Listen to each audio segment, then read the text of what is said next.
10 బిల్లతో public పరేషాన్ అవుతుండ్రు. 10 రూపాయల బిల్ల చెల్లుతుందని ఒకరు చెప్తుంటే చెల్లుతుందో లేదో అని ఇంకొకరు అనుమానంతో మాట్లాడుతుండ్రు.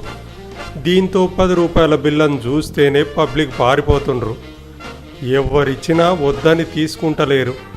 ఇంకోవైపు ఏమో మనకు పైసలు ముద్రించే ఆర్బీఐ బ్యాంక్ మాత్రం చల్ 10 రూపాయల బిల్లలు ఎందుకు చెల్లయి, అవి పబ్లిక్ అవసరాలు తీరుస్తాయని జనంలోకి తీసుకొచ్చినాం కాబట్టి ఖచ్చితంగా చెల్తాయని చెప్తుండ్రు.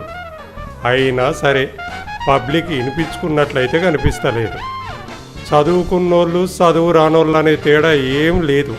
10 రూపాయల బిల్ల ఒళ్ళనంటూ చినిగిందైనా సరే నోటు ఇయ్యమంటున్నారట మార్కెట్లల్లా. గిట్లయితే ఎట్లా అని పబ్లిక్ ఓ సూచన అయితే చేసింది ఆర్బీఐ.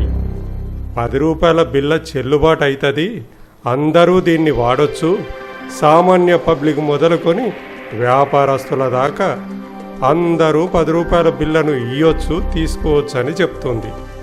ఎవరన్నా కాదు కూడదని 10 బిల్లను చిన్నగా చేసి మాట్లాడినా, చెల్లని బిల్ల నాకొద్దు నేను తీసుకోనని బెట్టు చేసినా అట్లాంటోళ్ళపైన కంప్లైంట్ చేస్తే వారికి శిక్ష పడుతుందని కూడా హెచ్చరిస్తుండ్రు బ్యాంకు పెద్దలు.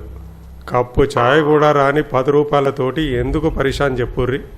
ఇస్తే తీసుకుందాం, ఇంకొకరికి ఇచ్చేద్దాం, మొత్తంగా 10 రూపాయల కాయిన్ను వాడుకలోకి తెచ్చేద్దాం.